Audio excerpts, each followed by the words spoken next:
It's called Thank You Very Much for the Last Time. Finns do not thank each other for a visit, but wait for the next meeting. Summer days without darkness, winter without light, but for the flare of her body in firelight, raw pine rooms, flax-covered chairs, life brought back to the 100-year-old bed. Nakedness steaming in the log-fueled sauna, bodies color of pink flesh salmon trout found in Baltic inlets, her smell of birch leaves and juniper berries, her aura sisu, packed with pride and the past. Toasting with frosted glasses of Coquin Corvo, a strong schnapps biting the teeth of laughter with toast of Hi and Teradevsky, to your health, sharing broiled crayfish with dill and barley bread. He felt in dying how that cheater war chose young salmon trout, caught, sealed, gutted, smoked in the dull drone of gunfire, fed with birch branches and bark shavings in the round old oil drum of the world, lost in deep pillows of Arctic cloudberries, in the hot and whirling whiteness of her arms. By way of sort of a brief introduction, Pop's here. I'm a narrative poet, but on the side I write aphorisms and memoir and anecdotage. If you'll bear with me just a minute, some of the things, one page that I've written here. Samuel Johnson said, every author does not write for every reader. Yes, there's all kinds of poets, and I happen to be a narrative poet. There's, as you know, populist poets, cerebral. Some like music like I do. In fact, I like hip-hop to symphony.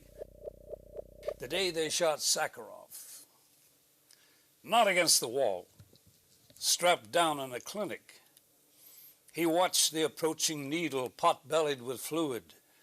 It is nothing, said the white-robed doctor with red-stitched star over pocket of fountain pens, lined up like soldiers in an execution platoon. It is an antidepressant drug only, Comrade Sakharov. As far as I know, I don't have a biochemical imbalance. My depression, if any, comes directly from the Politburo. Shh, Babbo, listen to me, Comrade Sakharov. You have a severe clinical depression proclaimed by the state for my dissidents. Shh, Sakharov, this will take but a minute.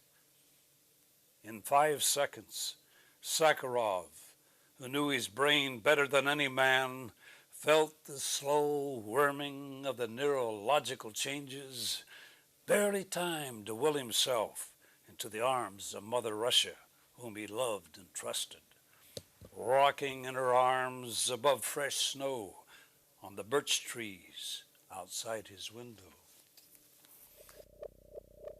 It takes an old woman screaming Viotata Fumari. It's a war poem.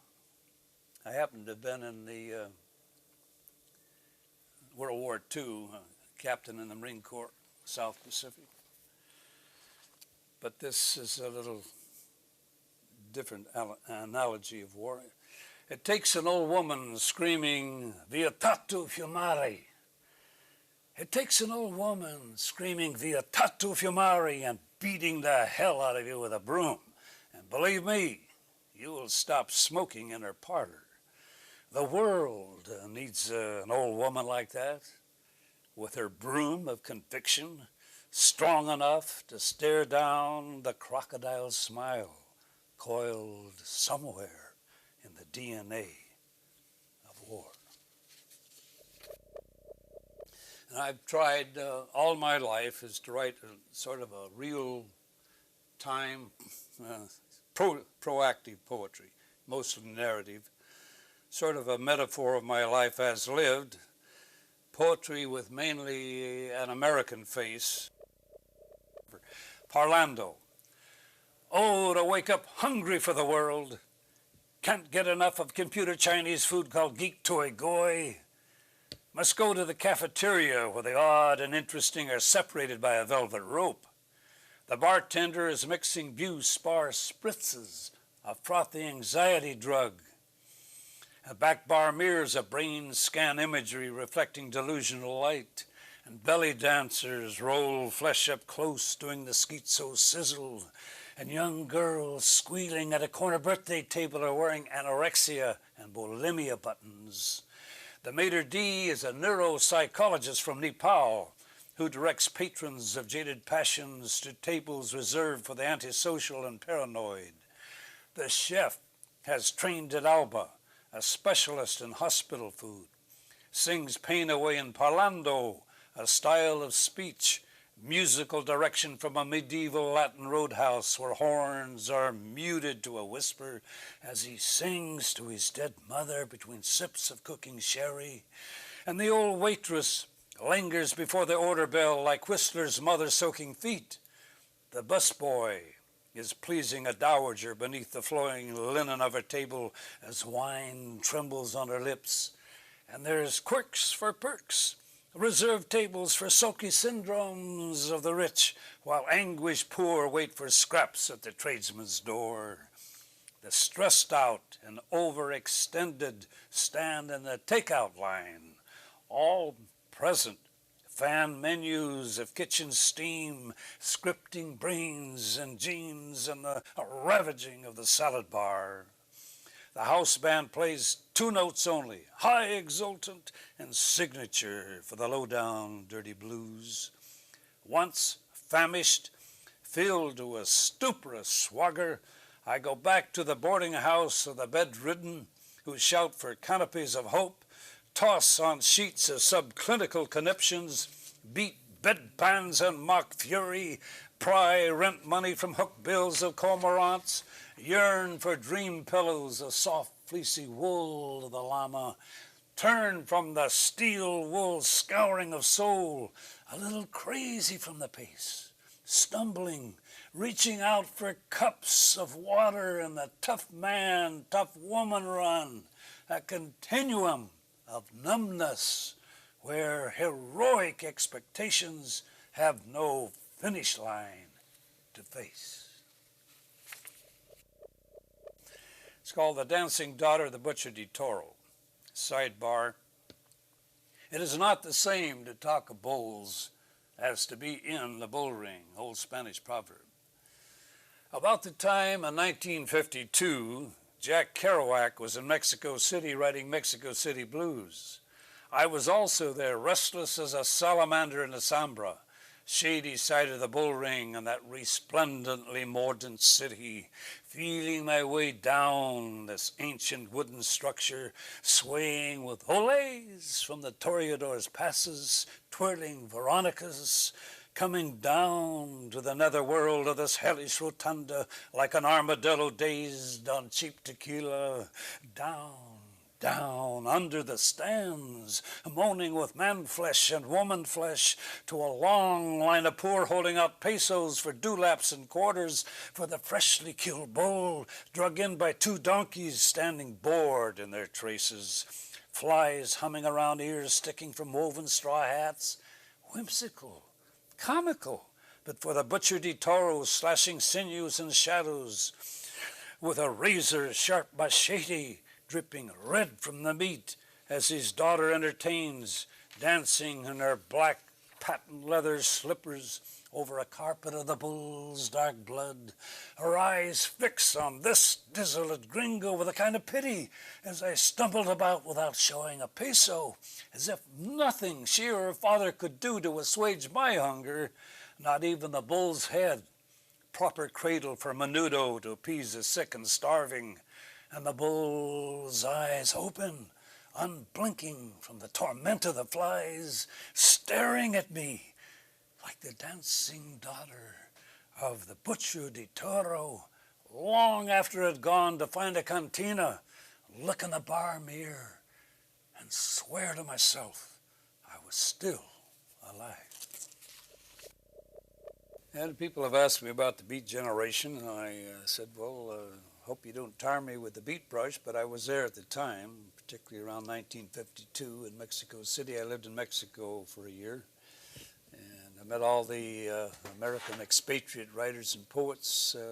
We met at, I think it was Calle Arizaba and Jack Kerouac's place, and I have here written really briefly, the Beat Generation was the alternative lit vortex of the late 1950s. You know, as Valerie said, a poem is never finished, only abandoned. And this is one I could never abandon. It appeared in the Beloit Poetry Journal, fall of 1989. America with a K. It's for William Willis, a circumnavigator who was lost at sea, the German who came to this country. America. In semi-darkness, he prized a rat guard off a Bauhauser, slid down the line to freedom.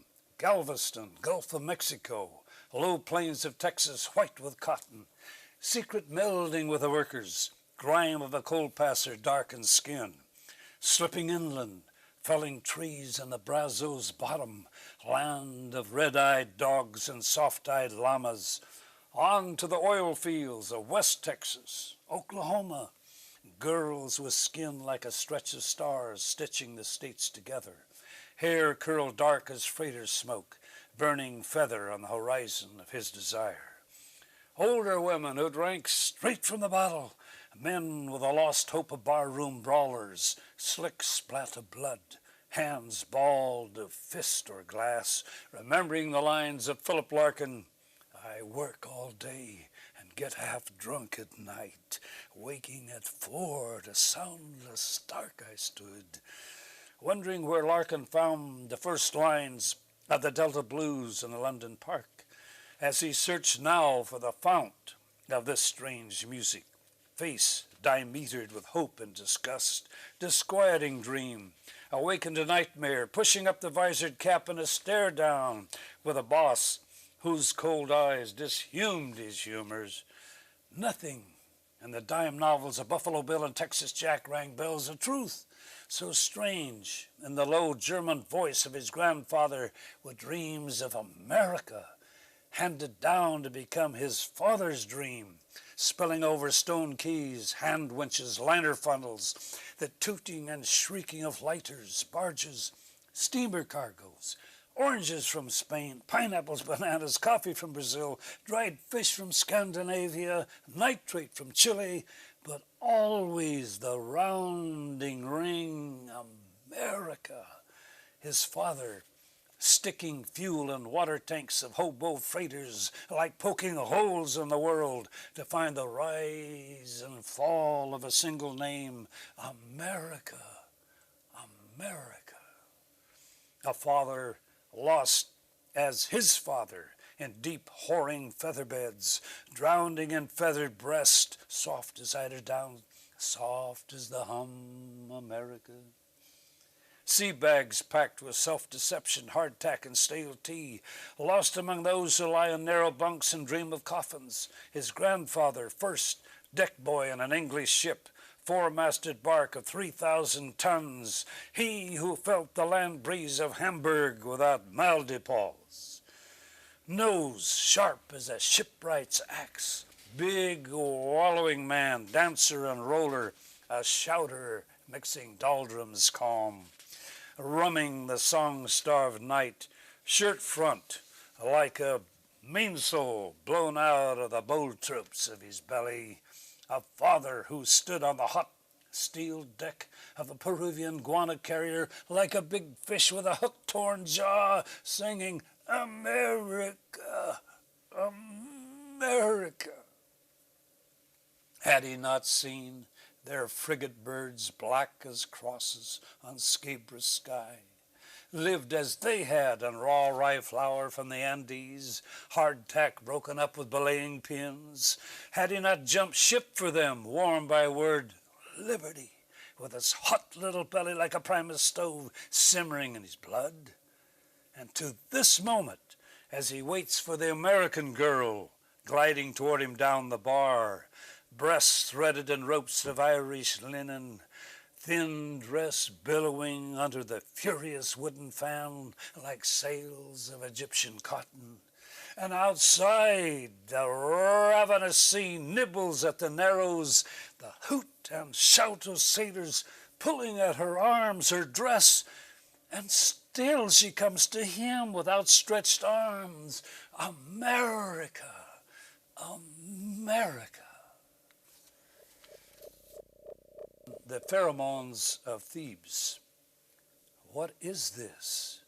Faces rouged by road rage? The heresy of hearsay? An Orwellian rebellion wired to wooden tongues? Brains bored by the score, taught to taste the sweet milk, a metaphor.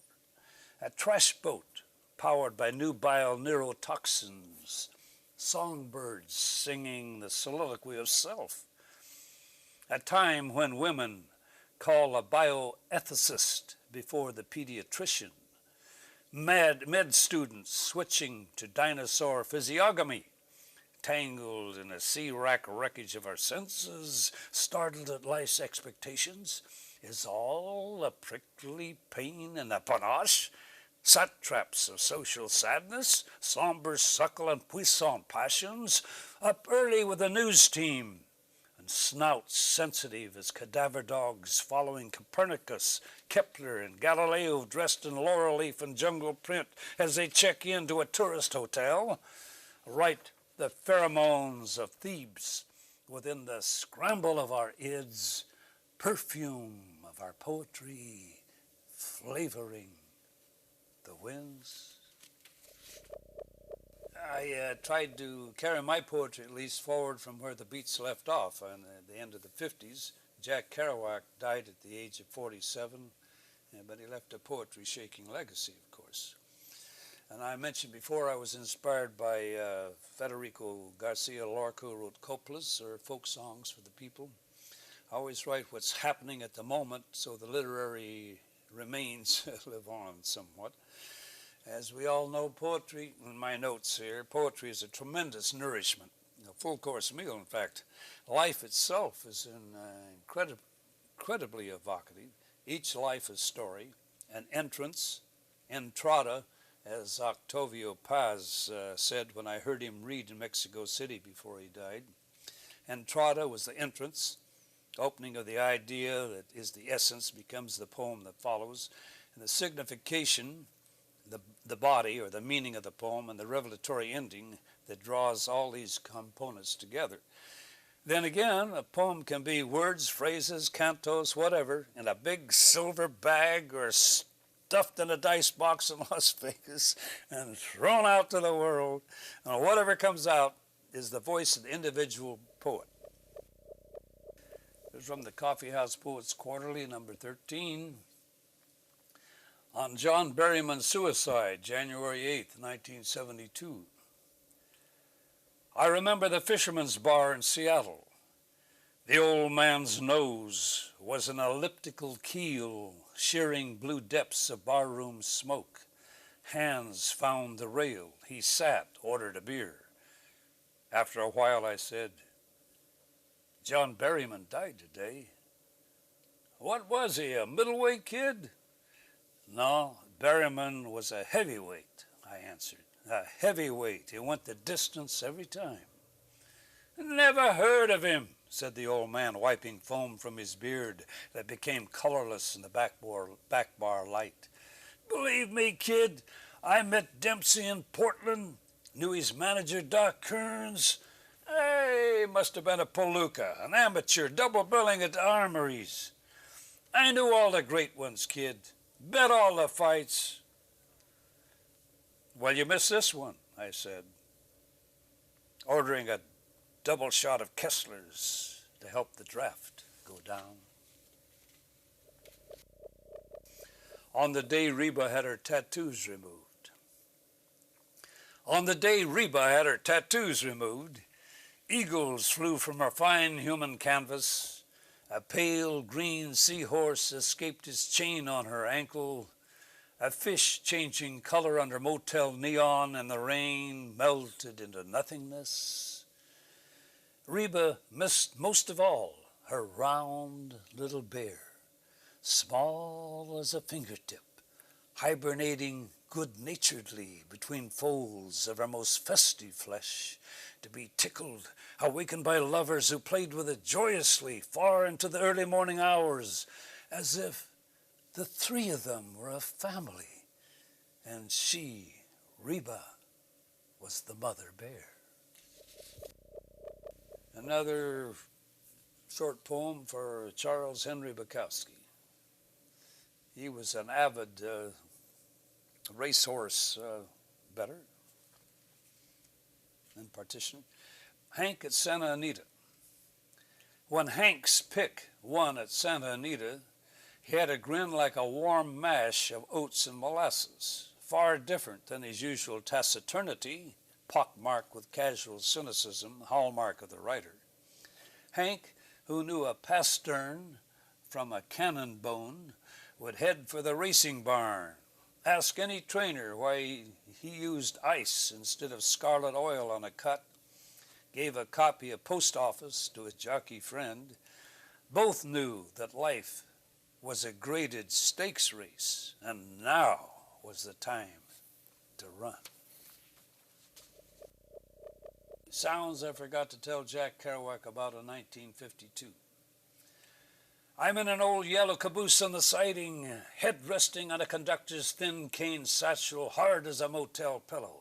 He's up forward somewhere on duty for 6 more hours, doesn't know I'm here. Sleepless sounds of a little all-night switch engine, grunting and goading big freight cars into lines for unloading the wealth of America. A refrigerator car droning like a jungle cat sleeping off a full stomach. Scritchy squeal of steel on steel, pneumatic whoosh of bleeding brakes, shuddering lock of couplings like giant steel handshakes after crossing the Continental Divide. And here in the half-drowsed heat of Albuquerque, layers of sound, harsh, heavy light, pitiable as a plash of mother's tears. It's here I'm appointed conservator of sounds for the southeast, northwest, eastbound, Rocky Mountains, and the long desert rolls, short, stuttering stops of the cities, backing, fitting, starting, stopping, like transient lives, swinging lanterns of light on the ceiling, time to the soft crunching beat and cinders by the switchman's boots, all hushed for the moment, waiting for the final sound, persistence of the engineer's whistle, the train cry, coruscations of its call, ring in the sting of tin-cup morning coffee, picking up your bedroll, Jack, and moving on. I write every day. Every day. I get up in the morning. I like to write in the morning. And I write about 3 or 4 poems a day. I've done most of my life. I have prodigious amount of God knows what kind of poetry. I leave that to the experts to tell me, but I told you before, to me, production is the artist's form of virtue. And my wonderful wife, Marie, says, "Oh, Ray, you're writing 3 or 4 every day. Why aren't you getting more virtuous?" Stirring the ice in my last martini. A certain bar, shrouded in steam of memory under the old 3rd Avenue L, stirs tongue to thirst when trains thunder over, roaring and rattling through the mahogany tunnel, stirring the ice of my last martini, served by the same barkeep with a knowing smile, pointing to the bar clock set 15 minutes fast, saying that it makes no difference in this place where there's always a train coming over on time. Next poem, I was very proud to be in solo 2 on June 1997, The Lady in Red, antique poem. As soon as my grief therapist steps into her robe, skips out of my head, I return to the story that keeps me from drinking, be it pitiful or apocryphal. It goes something like this. A young American diplomat is posted to South America. He goes to 5 consecutive embassy parties. At the 5th, he sees a beguiling figure in a red dress. He asks for a dance.